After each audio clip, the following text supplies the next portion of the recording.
thank you again for joining me here at Bert's Books, where this time we are going to be harking back to a time of the time when we used to have to worry about quaint, old-fashioned diseases, seemingly a gentler age. When I was a child, nothing apparently loomed larger in the public consciousness than rabies. This thing was a very sort of public spectre at the time. We used to get talks about it at school.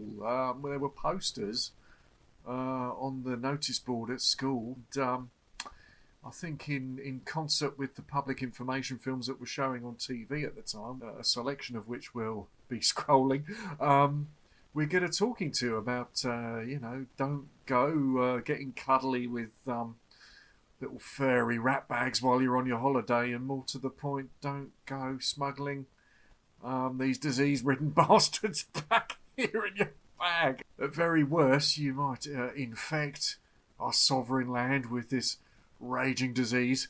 Best case scenario, you might have to go away, crawl away and die of shame, like this deranged old boot in this video here. Shame on you, woman.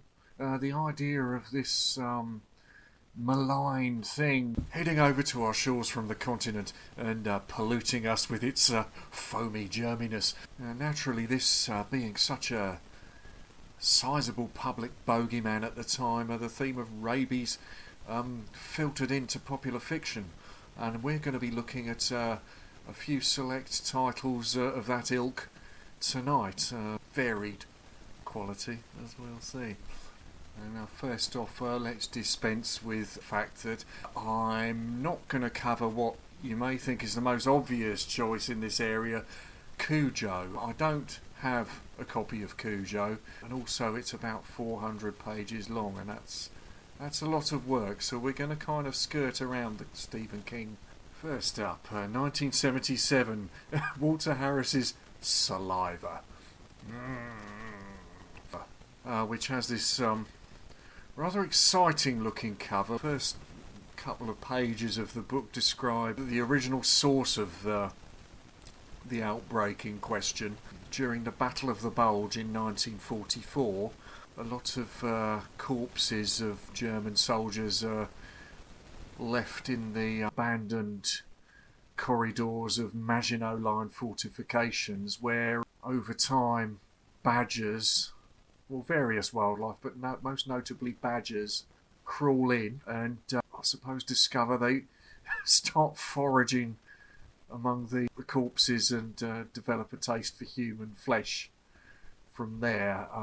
Also the badgers, I don't think it quite explains how or why, but the badgers somehow through this process, as well as becoming flesh hungry, they become a bit supersized. I don't quite get that bit of it, but anyway, it's not long before some rabid fox joins them in their concrete lair and infects them with rabies. And over the decades, this book contemporaneously set in the late 70s, over the intervening decades, certain specimens make their way west, eventually covering quite a considerable distance to the forest of Chantilly, on the outskirts of Paris.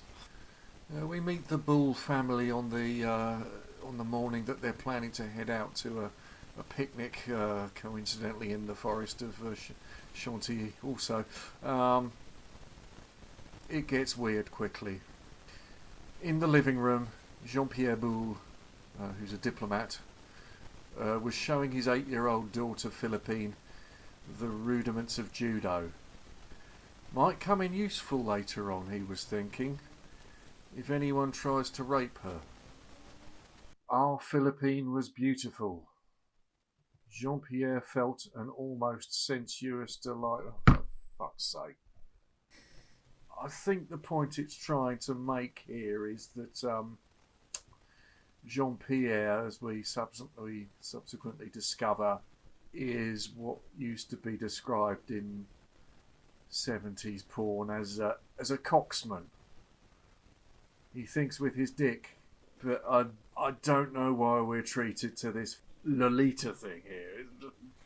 Anyway, the vector of illness is then introduced to us, which is a little spoilt brat pampered dog, a poodle called Bibi. The dialogue between the French players in this novel is it's odd. It's kind of like the way English people imagine French people speak. Anyway, they go on their picnic and almost inevitably BB runs off into the undergrowth and encounters this big diseased badger and gets away only with a small scratch, but that's enough. And of course she then, a couple of weeks later, gets into a tug of war with Jean-Pierre and he gets a small bite and breaks the bottle of disinfectant in the bathroom rather than disinfect the wound, and doesn't think very much of it. And a couple of weeks later, he finds himself feeling a bit peaky and a bit paranoid, uncharacteristically for him. His normal bounce isn't in his step. Recovers from this, and today, when he's feeling a little bit more himself, in other words, a randy bastard, he's assigned through his work to entertain Marigold, the wife of the British Prime Minister Sefton Clyde. Jean-Pierre and Marigold already have some history, and on an afternoon where they're left to their own devices, he whisks her away to a suitable venue for a good old seeing to. Again, I can't help thinking that there's an element of this is how the British imagine the French to be. I don't know. It kind of seems a bit corny, but anyway, all in a day's work for Jean-Pierre, and a few weeks later he's assigned to an event over in Britain, over in Brighton, in fact, where again the Clydes are both going to be there, along with, as it turns out, Jean-Pierre has a lot of form in this area. There are a few other first ladies and similar at this event in Brighton, of which he has a similar history, not least an American diplomat's wife who goes by the name of Pussy Sharing. SCHERING. Anyway, over in Brighton, it turns out that the disease, which of course Marigold has become infected, has progressed far quicker than it has with Jean-Pierre. So she has a dramatic collapse in public view and promptly dies, while Jean-Pierre is still walking around suffering various symptoms, but his display of grief at passing of someone of which he's only meant to know her in a professional capacity, and his display of grief kind of rather blows his cover with his wife Madeline. It's not long before the disease catches up with Jean-Pierre on his British jaunt. He also very publicly collapses in a very colourful scene. It starts with him exhibiting hallucinations before he pisses himself and keels over. Anyway, it's around this point that the authorities in Britain start to suspect from these high-profile incidents that rabies is a factor in this, and this triggers a kind of public hysteria. Also, a factor is that Pussy Sharing has not only snogged Pierre under his wife's nose, but she has also been intimate with a number of other diplomats, I think a German and somebody else, on this same jaunt. So I love the idea that people in these circles were so fucking incestuous and so promiscuous. Anyway, it's clear to the authorities on investigation of these events that this isn't a public outbreak of the disease amongst the wildlife population.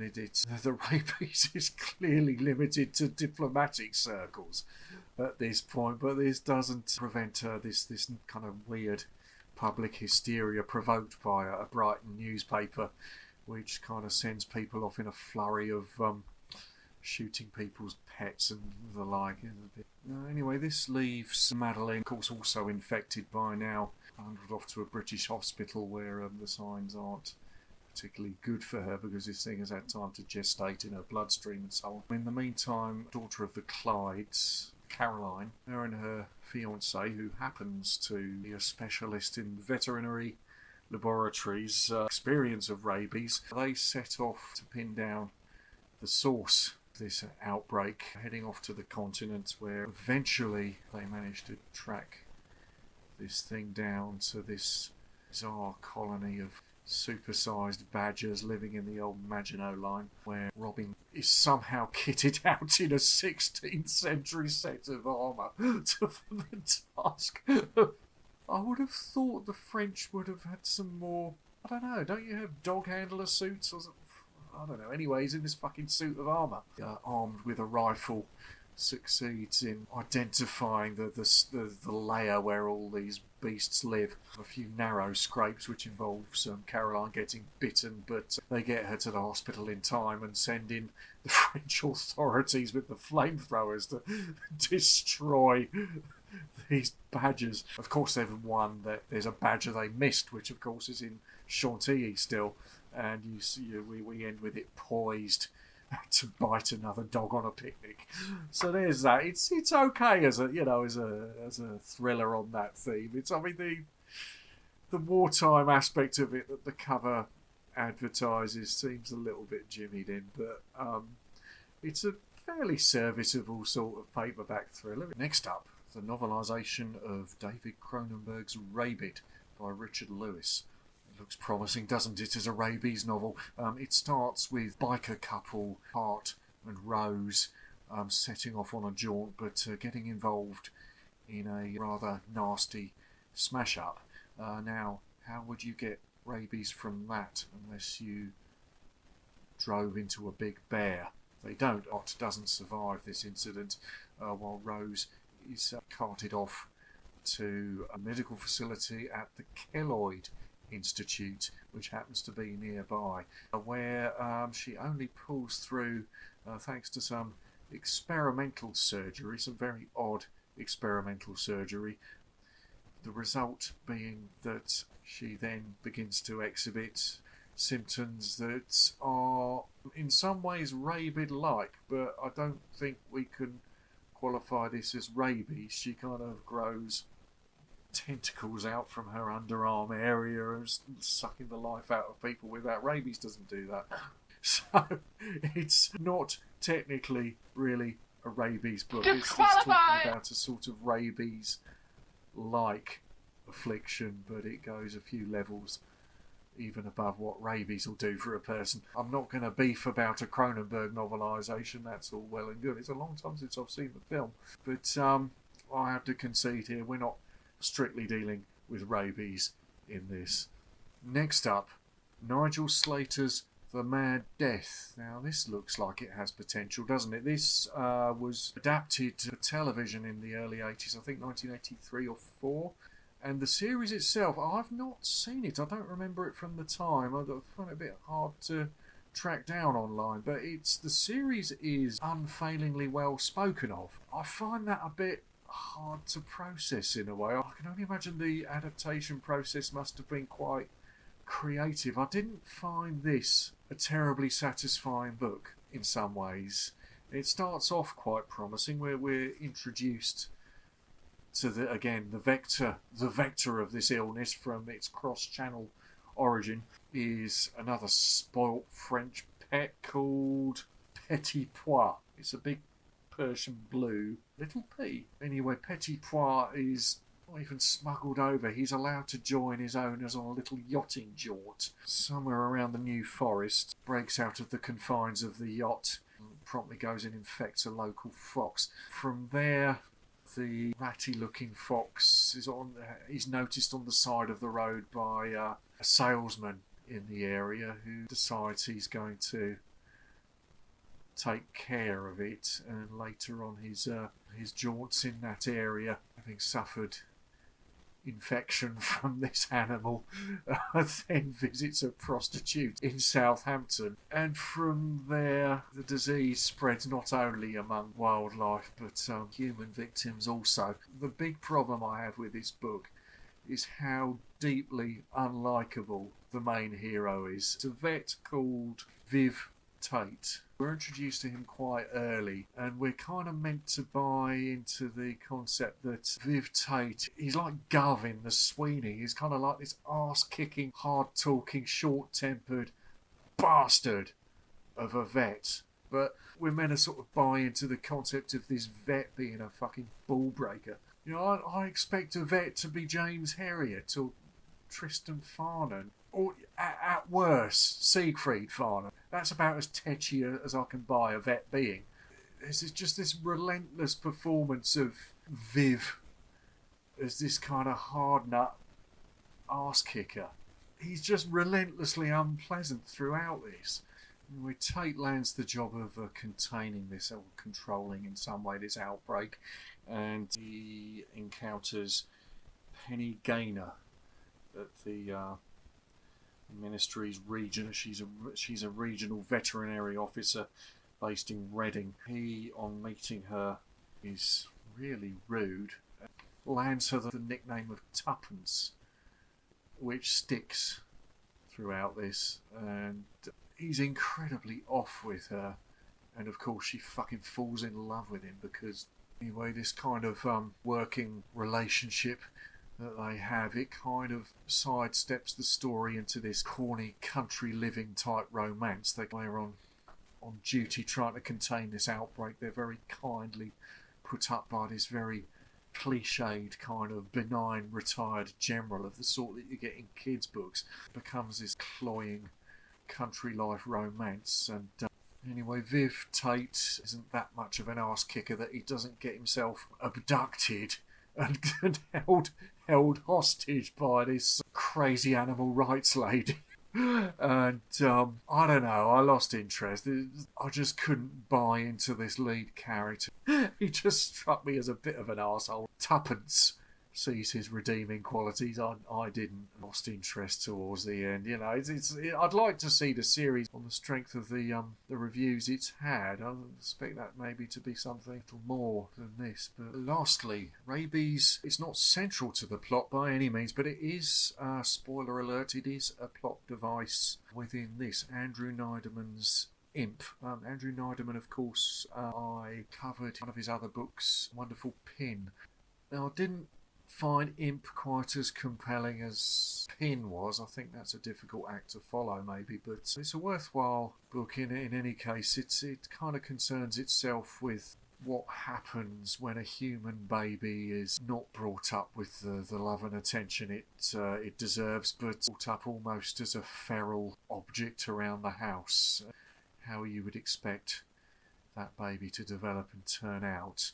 But Neiderman employs the plot device of Rabies, quite interestingly done. So there's that, yes. I mean, all these stem from, I don't know which was the most recent. I think this being the most recent title of 1986. It all seems to have belonged to a rather lost era now, when Rabies was a kind of public bugbear that we would lose sleep over, whereas it's still out there, but we don't talk about it anymore. Other things looming on our minds, but the public preoccupation with it did produce rather varied quality, but an interesting haul of horror fiction. And of course, over the decades that have passed since this literature, we've come to realise what the real peril from the continent always was: Dutch elm disease.